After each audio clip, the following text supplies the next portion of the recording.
So, good evening, everyone. It's lovely to see you here tonight.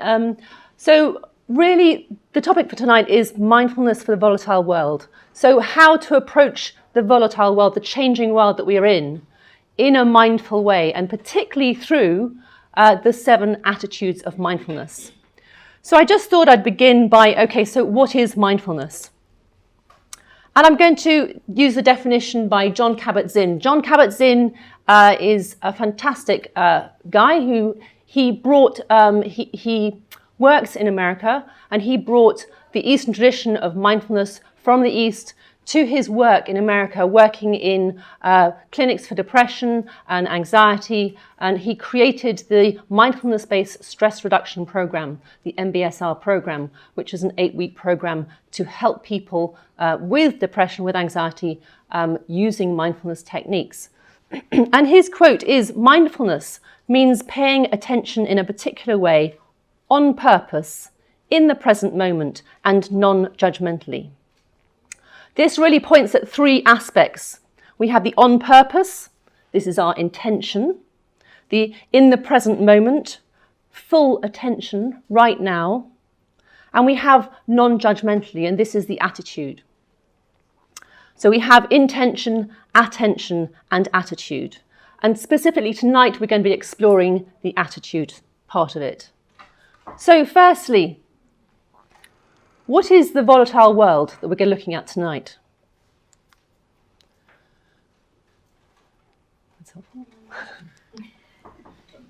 Okay, so we've got a number of pictures here. So just take them in and notice your reaction to them.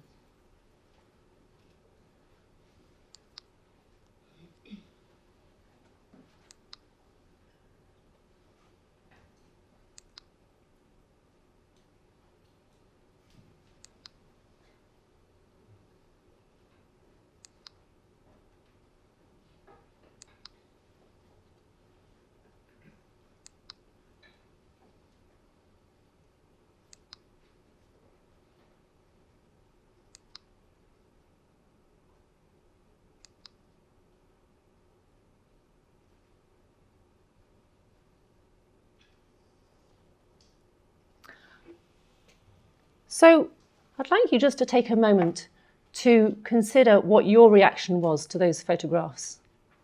And then just speak to your neighbours, maybe in groups of 2 or 3, just to discuss your reaction to those photographs, that your reaction to these images of our volatile world and our changing world. What effect do they have on you as you see them? So just talking amongst yourselves briefly. So interestingly though, when you show these sort of images to younger people, because they are more fresh to them, there is a more heightened response. And this can often lead to anxiety and depression. And in fact, the numbness that we were talking about is an element of depression. And depression is hugely increasing in our society at the moment. And anxiety is at almost epidemic levels amongst teenagers at the moment. So anxiety is really a fear of imagined future. So it's looking into the future and imagining what might be happening in the future. It's created. And then we have, that can lead to things like anxiety disorder. Now, when I was about 10, I had no clue what anxiety disorder was. No 10-year-old had any idea what anxiety disorder was. It was very much a medical, clinical term. And if you'd asked me what anxiety disorder was, I might have thought it was something to do with my mum seeing the chaos in my bedroom and how worried she'd feel about it.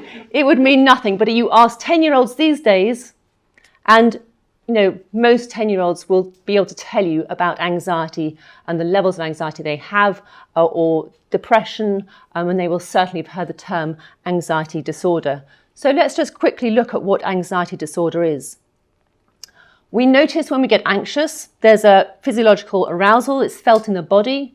We can feel that either in the stomach, in the way that we respond, in maybe our sweaty palms, the racing mind, the racing heart. We have thoughts, and these can lead into catastrophizing and imagining the future. And then we have the behavioural aspect, which becomes avoidance strategies. And the interesting thing about avoidance strategies is that they happen only with anxiety disorders when we can't do anything about what we are facing, what we are anxious about. So meeting a fear, we have a normal reaction to it. We have a physiological reaction to it. We have a cognitive reaction to it. But not being able to do anything about that, not being able to make a change, such as when we look at media, when we look at things in the world that we cannot change, that we have no control over, when we can't meet that with action, then that can turn into an anxiety disorder when we meet anxiety in other areas of our lives as well. So this is very much magnified in teenagers, and depression, as I said, is also on the rise. Depression is really more about the turning away from the emotional pain. So we feel the pain, we notice it in some form, but we turn away from it. And because we turn away from that emotional pain, that also results in an avoidance of positive feelings as well. So a certain numbness. And this can be seen throughout our society. We're seeing a high increase in depression.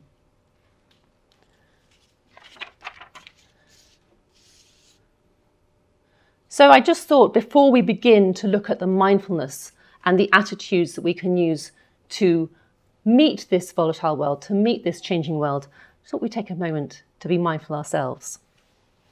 So just make sure you're comfortable. It's always useful to have a good posture when we do mindfulness, because it means that we are hopefully not going to fall asleep, although it's been a long day. I hope not to fall asleep. I'll hang on to the table. And it's also useful to close the eyes. So if you'd like to close your eyes. And taking a deep breath in, just begin to let go of the actions of the day, the thoughts, the emotions, the conversations. Taking deep breaths in and breathing out slowly, just letting go.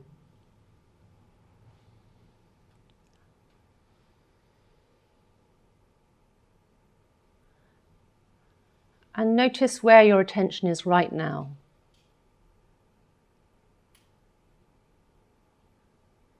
And then bring that attention right down into the body.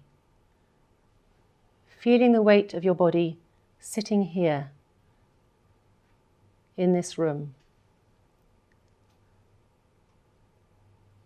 Feeling the weight of the hands in the lap. And the feet on the floor.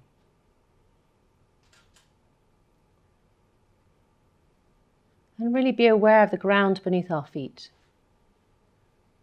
spreading out beneath this whole building.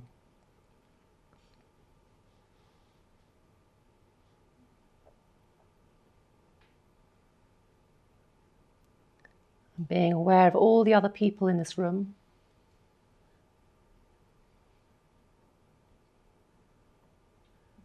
And then bring the attention back to your body.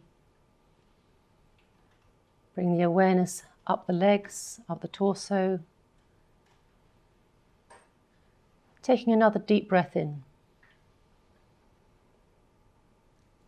And breathing out slowly.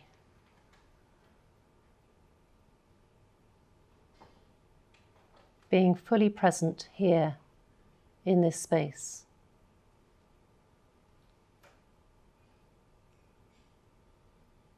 And then when you're ready, gently opening your eyes.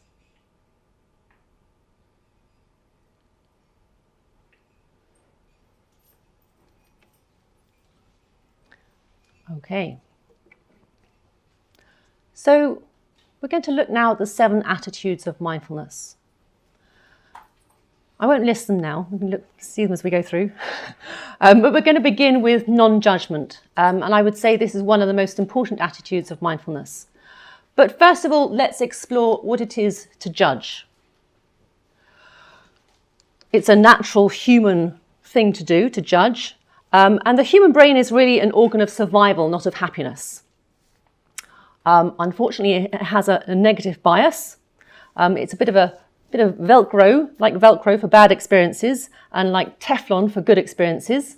So we tend to remember the bad things that have happened that day, or the bad things that have happened to us in the past. And the good experiences tend to just pass us by more easily. So it can be really useful when there's an extreme of that behaviour to start to focus on what went well, what did go well for you that day, what has gone well in the past. So have a think about what do we judge? What do we judge frequently, and how do we judge? What do we judge on a daily basis? We judge the people that we walk past on the street. We judge how someone talks to us, or we judge how far to walk or what to do next. We're judging all the time, and some of those judgments are useful and necessary, but we tend to take it to an extreme. We make assumptions. We use filters. We start creating stories. I've got a teenage daughter, and she's left home now, thankfully. It's not my responsibility at the moment, for the next week anyway. When she was obviously living at home and she was kind of going through her teenage years, she wanted to go out partying, and that was fine. And I was like, one of those parents at home going, okay, when she's going to get back, and hoping she comes back in one piece. And one night I went out and I had a great time, and I ended up staying after drinks, stayed out a bit later than I said I was going to. I got back and she was a mess. And she said, Mum, you have to let me know. I thought you were dead in a ditch. I was just like ready to have your funeral, and it was just going to be disaster. It's just awful. And I was like, it's not just me. You do it too. This is crazy. So both of us had this way of creating stories about situations that we couldn't control, particularly in relation to each other. So now we have a method for dealing with that, and we text each other, say, "Are you in a ditch?" No. Okay, that's fine. Good. But we make these assumptions all the time. We use filters to filter what we're taking in, and we create stories all the time. And also it's useful to notice what society judges. And society tends to prize success. But where does that leave failure?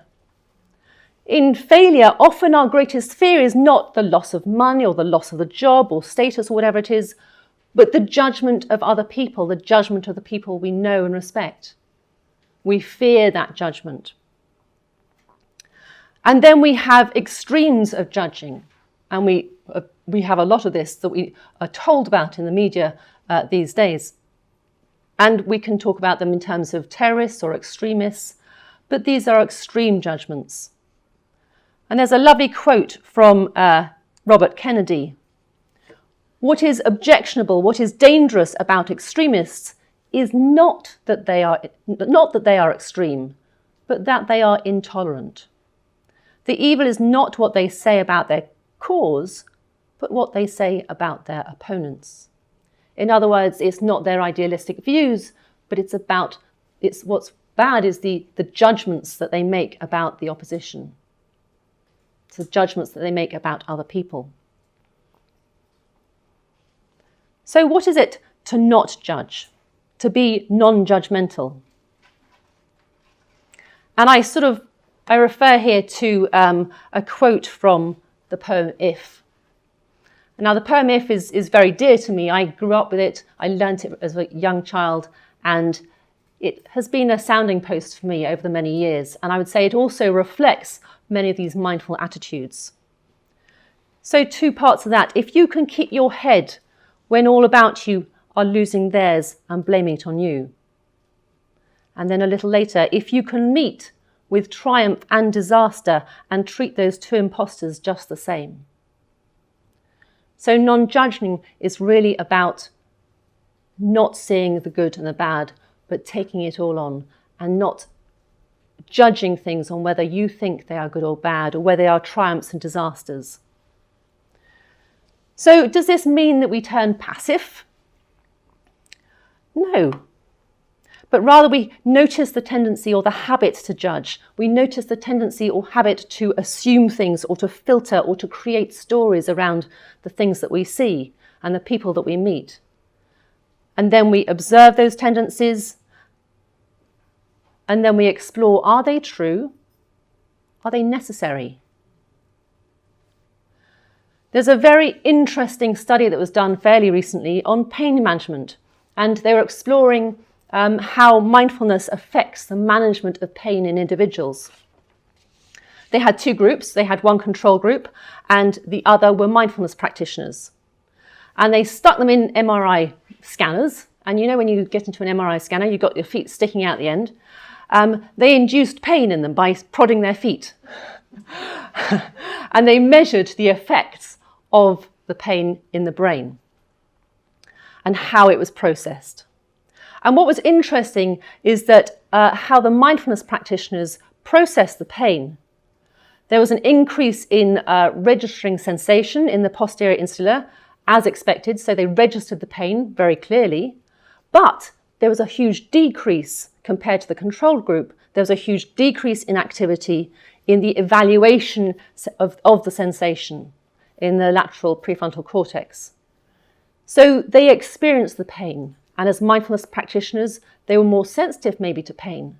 They were more aware of it, more awake to it. But their judgment of it was less, far less in fact than the control group, because they practiced this aspect of being non-judgmental and being mindful. They were less fussed about it, they were more accepting. So how does this help us in a volatile and changing world? Well, being non-judgmental really helps us to take more of a measured response to situations. It helps to lessen our anxiety and stress. And our being then is not continually steered to the fight or flight by the judgmental thoughts. We're more at peace with ourselves and the world. So rather than judging and creating a story about a situation, we take a more balanced view. We don't let those judgments overrun our mind, and we see it for what it is and see a more balanced view of the situation.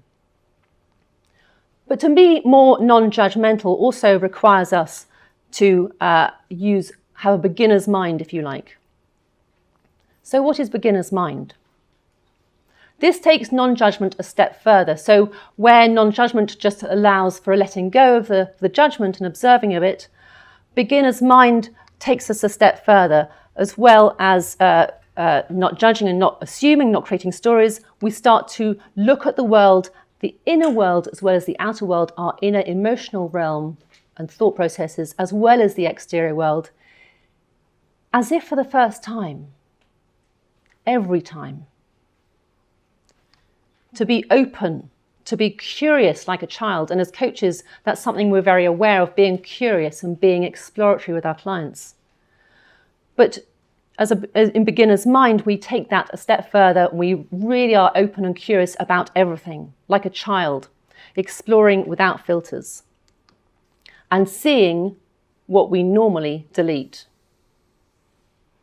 So I'd like you to take another moment here, another practice. And just again, closing the eyes.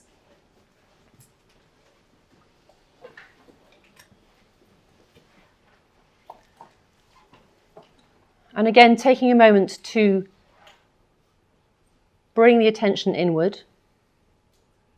Notice where your awareness is right now. And then bring that awareness down into the body. And really fall deeply still inside. Feeling the weight of the body sitting here. Getting in touch with the sensation of touch. Really feeling the feet on the floor and the hands in the lap.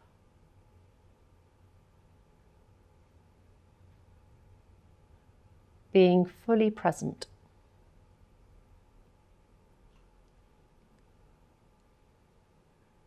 Noticing the thoughts that come up. Just letting them go.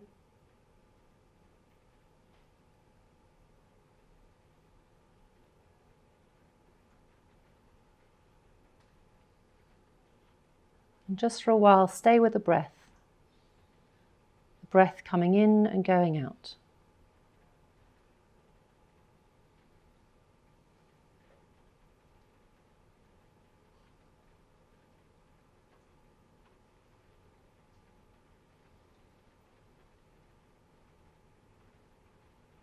And if thoughts come in, just let them go. Come back to the breath, coming in and going out.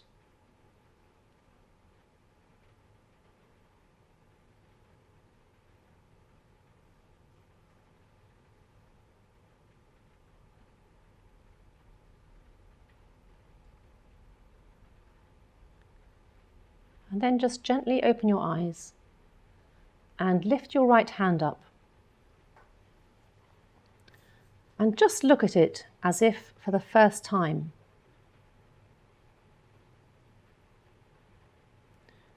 Using beginner's mind, just be aware of this hand in front of you. The different tones, the different colours, the light and dark.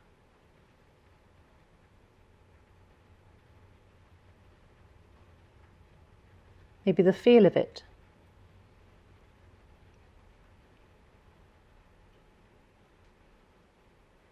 The texture of it.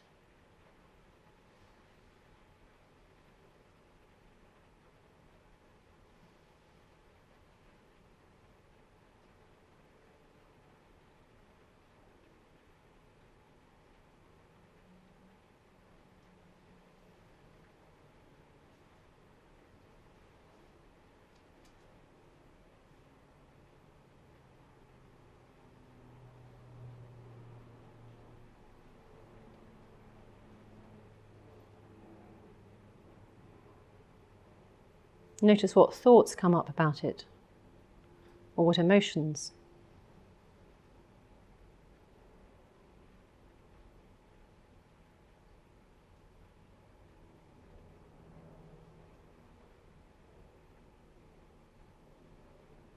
Okay, good.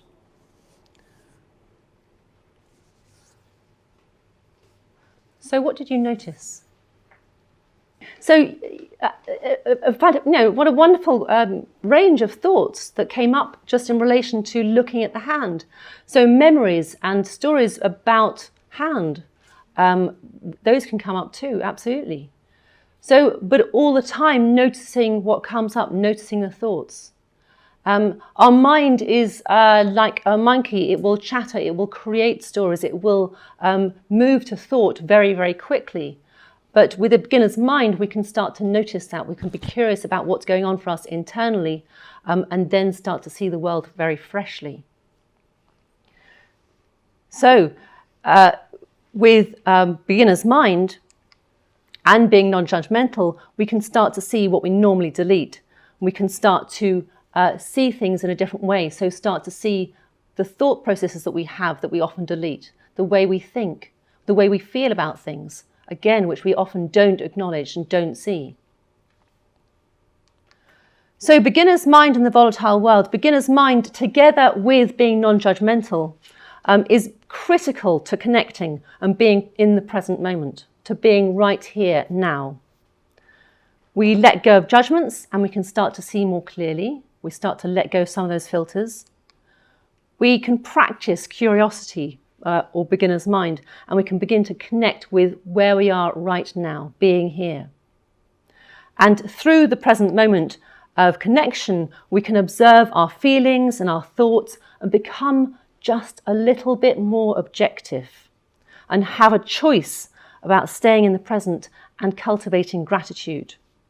And gratitude is a major contributor. And as you were saying, that gratitude for hand, absolutely, it cultivates that sense of gratitude. And it's a major contributor to overcoming depression and anxiety.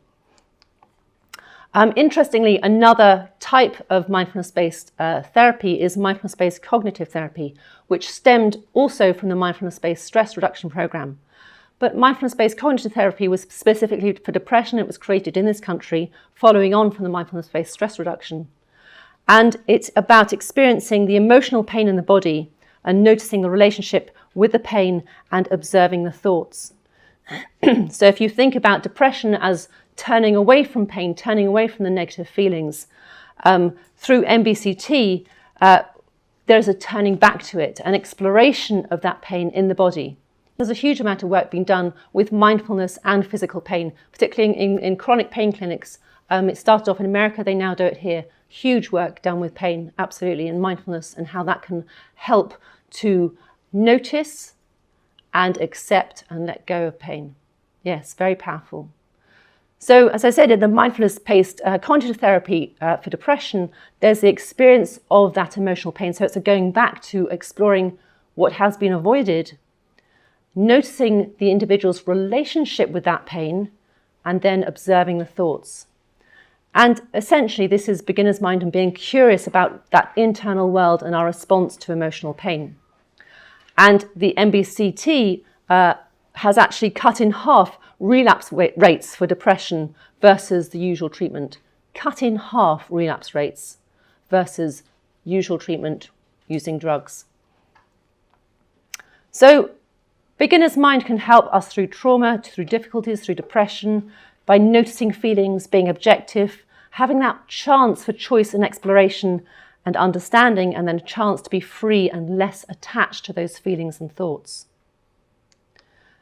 And when we look at it in terms of the changing world, the media gives us an almost exclusively negative view of the world, and this can feed our Velcro mind. So those feelings and reactions can then stick. And through cultivating non-judgment and beginner's mind, we can allow us to have a more balanced view by noticing the positive as well as the negative. So before we move on to the next attitude, we're going to be talking about non-striving. It can be quite a controversial attitude. What do we think of when we think of non-striving? What does this bring to mind? So a lot of words there, and some positive and some negative. They can have both connotations. It's very interesting when we talk about non-striving because it can definitely have that idea of not doing, of being lazy, of not being bothered. Because essentially in our society, striving is very popular. What does it mean to strive? It can be driven by results. I saw an interview recently by a guy who was being interviewed about what he does and his work, and he was saying, I set my goals and I really went for it. And this is very much valued by society, and it is about success. But again, when we hear about the successes, do we hear about the failures? And what does that mean?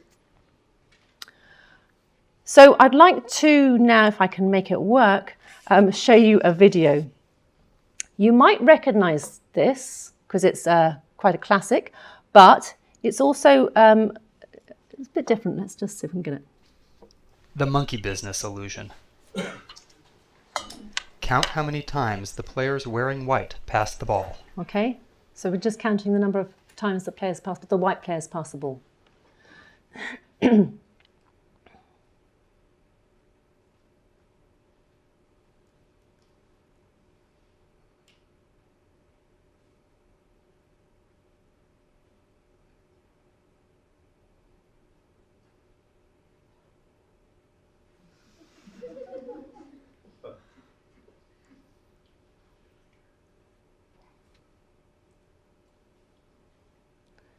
So the correct answer is 16 passes. 16 passes.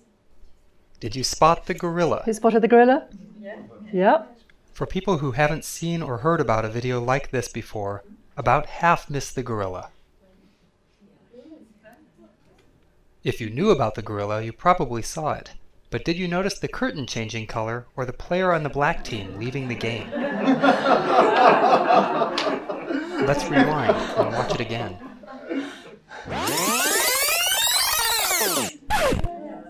Here comes the gorilla, and there goes a player, and the curtain is changing from red to gold.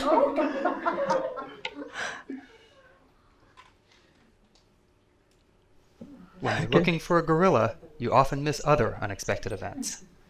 Okay. And that's the monkey business illusion. So it's a very old test, and it's been well documented. It's about selective attention, how we use how our selective attention kicks in. So who noticed the gorilla?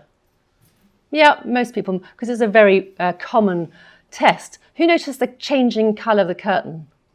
Hey, a few people, fantastic. Who noticed the person in black leaving? 1, 2, 3. Fantastic. Very interesting. So it is a process of the mind to be selective, and more so when we focus. So the more we focus, the more we miss. Now, deletion can be very, very useful. We couldn't get through our day without deleting some information. But we also tend to delete more than we need to. So, what is the value of non-striving?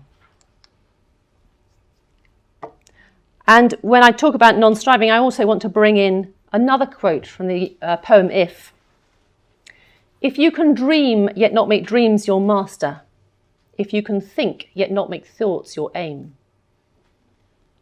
So again, a sense of being able to have the dreams, being able to have the thoughts, but to not make them the be-all and end-all. Non-striving can be ambitious, it can be proactive, it can be goal-orientated, but there needs to be a setting of intention, a clarity of direction, with an openness and a curiosity with the beginner's mind to what might happen on the way. In other words, know your results, know where you want to go, but enjoy the journey, because you may well miss opportunities on the way if you're not open to the journey. So in the volatile world, in the changing world that we're in, anxiety tends to focus on the future. Anxiety is living in the future and worrying about it, anticipating and fearing the imagined. And we can't predict the future. We can't predict what's going to happen tomorrow.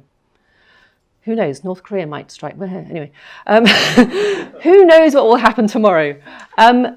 And really, by not striving, by being non-judgmental and using the beginner's mind, it brings us back to the present moment, to enjoy now, to enjoy the present moment, noticing what is. And in order to do that, we need trust. Now, this is a very famous picture of Philippe Petit, and he was just 24 years old when he walked a high wire strung between the Twin Towers in Manhattan. How much trust would you need to do that?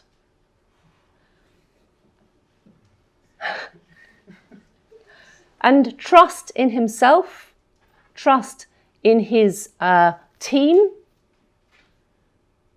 trust in his equipment, and trust in the way that he has checked his equipment. So imagine how much trust an individual would need in order to be able to do this. And again, I refer to the poem If you can trust yourself when all men doubt you, but make allowance for their doubting too. So it's not a blind trust, but more of a balanced trust, an understanding of what's going on, but also an innate trust. So what or who do we trust? When we're small children, we trust implicitly. We see small children, they jump off the table and they expect to be caught. They trust implicitly in the people looking after them, to hold them, to feed them, to look after them. So what stops us from trusting ourselves as we get older? What happens to stop us trusting? We get disappointed. We get disappointed. We have experiences, exactly. We have judgments. We have that inner critic. We have past experiences. To trust ourselves, we need to honour our feelings, to honour our intuition and our innate wisdom. And what would that feel like, to really trust ourselves? When we can learn to trust ourselves by listening, by being curious about ourselves, about our inner world and how we work, by being non-judgmental of ourselves, lessening that inner critic and being present, then we find it easier to trust others and to see their basic goodness. And we come into a space of, I'm okay, you're okay. Now, in this space, we can be more balanced and more content and less tossed by the changing world. And that brings me on to patience. Similar to non-striving, but with the element of being. And again, in the If poem, if you can wait, yet not be tired of waiting. Not be tired of waiting. I remember repeating that myself at the bus stop. Not be tired of waiting for the next bus. So what does it mean to us? Does it mean being a doormat and let people turn up late? I can wait yet not be tired of waiting? Or is it more about letting go of our need to do and not going with habitual thought and creating stories and having assumptions? Eckhart Tolle describes patience. Patience is necessary when there is conflict either within ourselves or outside of ourselves. If the world was full of joy and peace, we'd have no need of patience. The opposite of patience might be haste. And there's a lovely story that illustrates how we might practice patience. This is an excerpt from Zen in the Martial Arts by Joe Hyatt.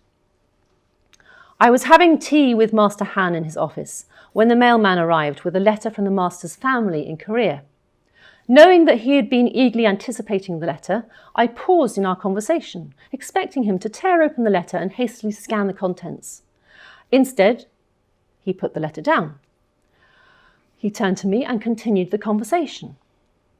The following day, I remarked on his self-control, saying that I would have to read the letter at once. And he said, I would do what I would have done if I were alone. I put the letter aside until I had conquered haste. And then I set my hand to it and I opened it as if it was something very precious. And I puzzled over this comment for a moment, knowing he meant it to be a lesson for me. And finally I said, I didn't understand what such patience led to. It leads to this, he said. Those who are patient in the trivial things in life and can control themselves will one day have the same mastery in great and important things. So that is the practice of patience. And I challenge you the next time your phone rings or the next text message comes through to not go straight for it, to let it be, and to notice what comes up for you. Notice the thoughts that come up, the feelings, the urgency, the desire to pick it up. In the volatile world, this is about controlling our mind, having control over our mind. And this is something that's been really encouraged by the wise for thousands of years, because when we can control our mind, when we have control over the mind, then we are free to choose our response and our actions. And when we practice patience, we begin to train the mind not to automatically react to stimulus, but allow for space to make the choice to respond. And that brings me on to acceptance. So again, I thought we'd have a mindfulness practice here. So if you'd like to, again, sitting comfortably. Again, just closing the eyes.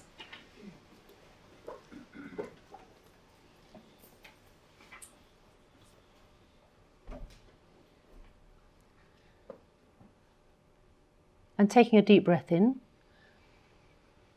And again, letting go. Breathing out slowly.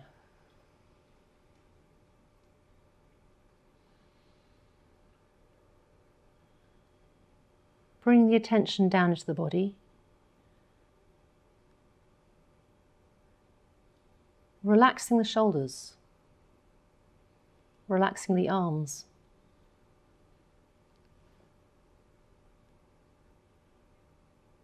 Feeling the feet on the floor.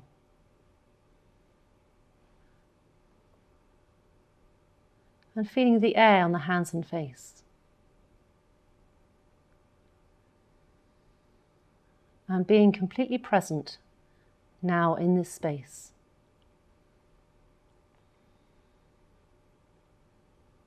And just as you sit here, begin to notice the thoughts that are coming in.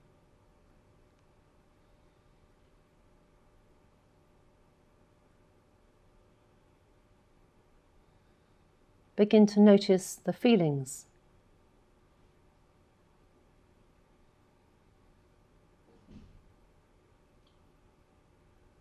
Notice the reactions.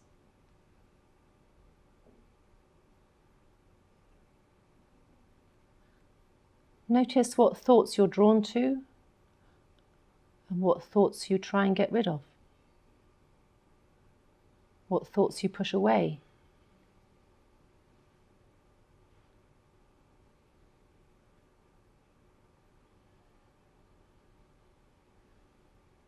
And just in this space,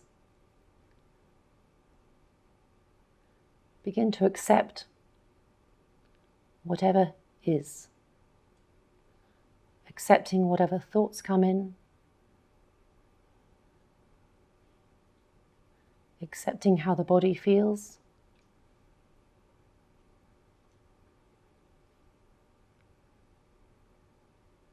Accepting the emotions that are there.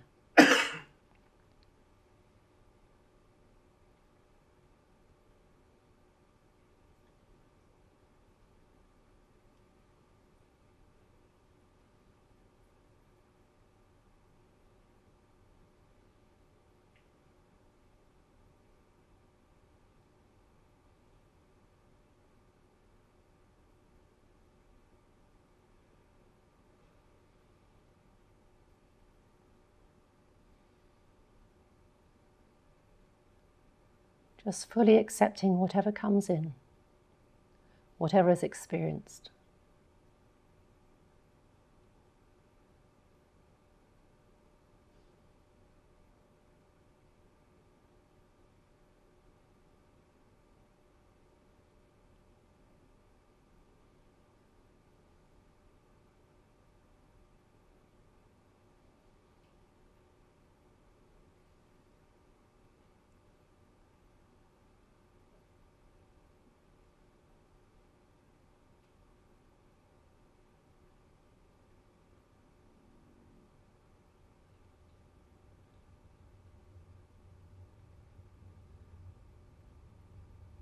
And then having fully accepted wholeheartedly the experience of the inner world, just allow it to be let go of.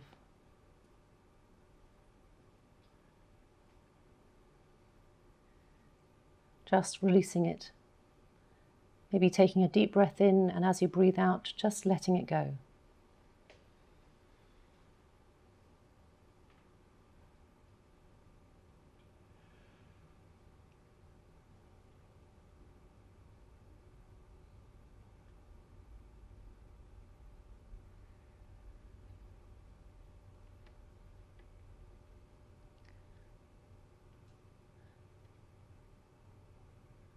Good. Just when you're ready, gently open your eyes.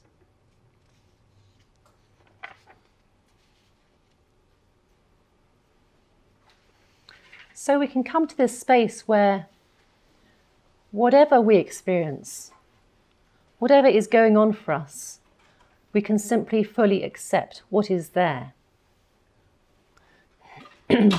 How do we find that practice? How easy was it to notice what was going on, to accept what was going on, and then to let it go? It's interesting what comes up in that space. And just a noticing and then an accepting of just what is. Yes. Yeah. Because just being able to notice what's going on is a practice in itself, and can take time to just get that distance in order to be able to notice what's going on, to notice the feelings that are coming up, to notice the thought processes that are going on. And the thoughts are changing frequently, again and again, time and time again. They're just churning through. So just being able to take time to notice that and have that space in itself is a challenge. Yeah. So a lot of questions coming up, absolutely. And then again, that can be a curious questioning, or it can be a judgmental questioning. It could be either of those. But just again, just to notice that's the way that the mind is working now, and then accepting that as what is happening. Yeah. Thank you. So acceptance, it's a nice quote here from Eckhart Tolle: whatever the present moment contains, accept it as if you had chosen it. And this acceptance can begin with self-acceptance. And then acceptance of what is part of our current experience. And it might feel like a passiveness, it might feel like a giving up, it might be just like an acceptance of whatever it is, and I put my hands up in the air and that's it. But it's not a passiveness, it's not a giving up, but it's more about being able to see clearly. and to notice and to be able to move freely. And part of this acceptance can also be forgiveness. And the benefits of forgiving the benefits can primarily be for the forgiver, the person who is doing the forgiving, so that they can release anger, let go of old emotions and move on. But it also has benefits, obviously, for the forgiven too, if they know about it. So forgiveness can be a huge part of this acceptance because it can be simply an understanding and acceptance of what is. And when we do that, then we can move on. And rather like, very much so, the story I was telling about the MRI scanner, those mindfulness practitioners were not judging the situation and they were accepting the pain. They were actually more sensitive to the pain, but they were accepting the situation. They were fully accepting the experience. And because they were not judging it and not troubled so much by it, then they had the choice of how to react. And that brings us to letting go, the last attitude. Letting go can also be seen as non-attachment.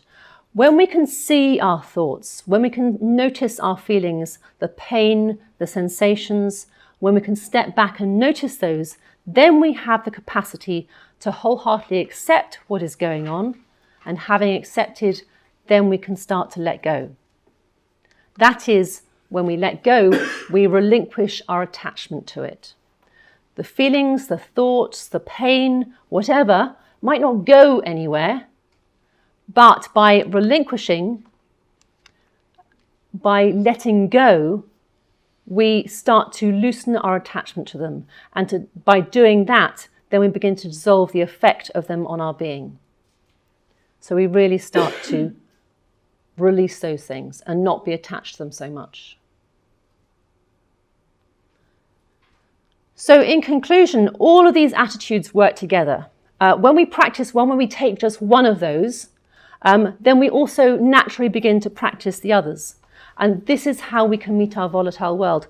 We can't change the volatile world necessarily. We can't change the big things that are happening in our world. We can make small efforts, but there's a lot we can't change. There's a lot we can't control as individuals. So what we can change is our reaction to it. By having the awareness, by noticing, having that objectivity, then we can have an attitude towards it. We have a choice and then we can respond.